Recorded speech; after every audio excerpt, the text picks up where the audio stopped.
Қалалық перзентхана үйінде күрделі жөндеу жұмыстары 1987 жылдан бері жасалмапты. Биылғы жылдың 1 сәуірінен перзентханада кезең-кезеңмен әйелдер босанатын, ота жасайтын блокта, босанғаннан кейін жататын блокпен қабылдау бөлімде жөндеу жасалды.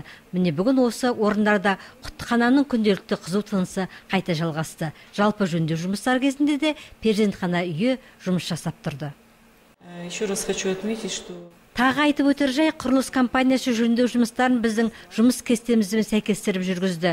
Біз жөндеу жұмыстары кезінде әйелдерді қабылдап, жұмысымызды жалғастыра бердік.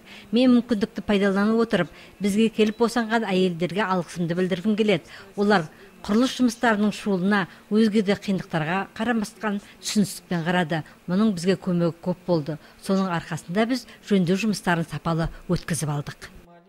Күрделі жөндеу жұмыстарының барысында перзентхана үйі халықаралық талаптарға сәйкестендірілді.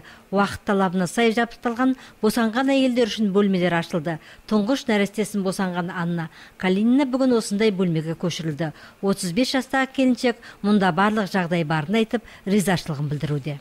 Схватки начались дома, привезли. Толғатып жедел жәрдеммен перзентханаға келдім. Мені мұндағы дәрігерлер бірден жылы қабылдады. Өзім босана алмайтын болғандықтан нәрестемді кесіп алды. Бүгін міне осы жаңа бөлмеге көшірді. Іші жылы, бар жағдай жасалған.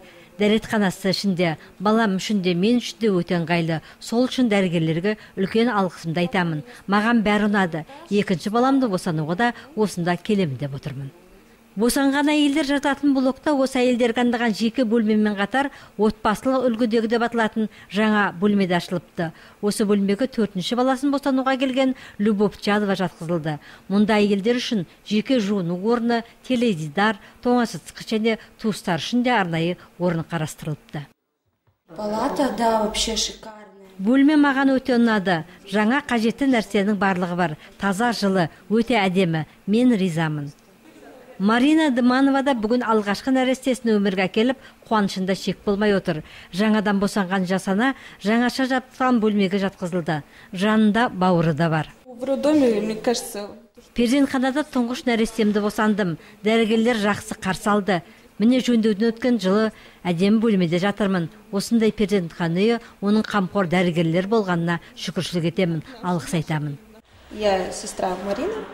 Мен Маринаның әпкесімін. Сіңлім босанғаннан кейін жаңадан жөндеуден өткен бөлмеге әкелінді. Өте ыңғайлы, ішінде жуынатын орын бар. Бұл жаңадан босанған әйелдер үшін де қажет. Жеңіл босануымызға көмек берген дәрігерлерге алғысымыз мол. Жөндеуден кейін перзентхана іші қатты көзгерген, әдемі, бар жағдай бар. Перзентхана үйінде күрделі жөндеумен бірге қазіргі заманғы медицина жабдықтары алынған. Ол жаңадан туылған балалар үшін қажетті заман талабына сай келетін жабдықтар. Ота жасайтын блокта да ауқымды жөндеу жұмыстары жасалыпты. Мұнда дәрігерді барлық талап бойынша ота жасауына қажетті жабдықтар қойылған. очень много внимания. Қалалық әкімшіліктің басшылары ана мен баланы қорғау мәселесіне айрықша көңіл бөлуде. Облыстық денсаулық сақтау басқармасының басшысы Ержан Шәкірұлы Нұрлыбаев биыл бізге 38 миллион теңгеге 24 жаңа қазіргі заманғы медициналық жабдықтар бөлуге ұйытқы болды. Өзгерісті перзентхана үйіне кіреберістен де байқап болады. Алдымен келушілер мен күтушілер үшін арнайы бөлме әзірленген. Осы жерде гинекологиялық бөлімге және қабылдау бөліміне жеке есіктер қойылған. Қабылдау бөлімінде шұғыл жағдайда дәрігерлерді шақыратын қоңырауды қойылыпты. Мұнымен қатар шұғыл жағдайда әйелдерді босандыратын бөлмеде жабдықталған. Және қазан айында жаңадан 2 лифті қойылмақшы. Ал күрделі жөндеу жұмыстары 2015-2016 жылдарда жалғасатын болады. Я хочу всех женщин. Мен қаламыздың барлық әйелдерін перзентхана үйімізге келіп босануға шақырамын. Біз сіздерді өзіміздің жаңаша келбетке енгізілген перзентхана үйімізді қабылдауға әзірміз. Біздің перзентхана үйіміз қазіргі заманғы талапқа сәйкестендірілген, барлық жағдай жасалған.